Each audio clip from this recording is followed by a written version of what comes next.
Comme tu peux le constater, premièrement, alors Yann, il y a quand même quelques indices qui nous aiguillent un peu. Léger, léger. Bah, léger. Par exemple, ça. Viens un peu, Charlot. Voilà. Par exemple, ça. Quand tu vois ça, tu commences à te dire, bon, quand tu vois Wessar, ou Vessac, ou Valise, ou je sais pas comment on prononce cette...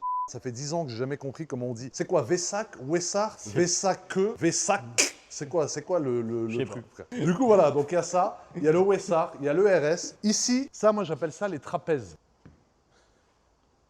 Tu croises un... Ah, ça a fait... Ah, ça a fait une crampe.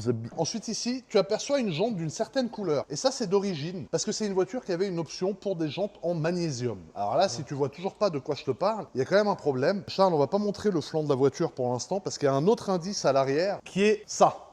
Alors quand tu vois ça, eh ben, tu penses à la GT3 RS qui est là-bas. Mais il ne faut pas oublier qu'avant la GT3 RS, il y avait un autre véhicule qui avait un aileron qui était l'aileron le plus gros de chez Porsche du coup à l'époque, qui a choqué tout le monde d'ailleurs. Après sur le GT3, ils ont voulu faire une planche à repasser, frérot. Mais sur cette voiture-là, déjà à l'époque, parce que c'est une voiture de 2018, ça avait choqué tout le monde.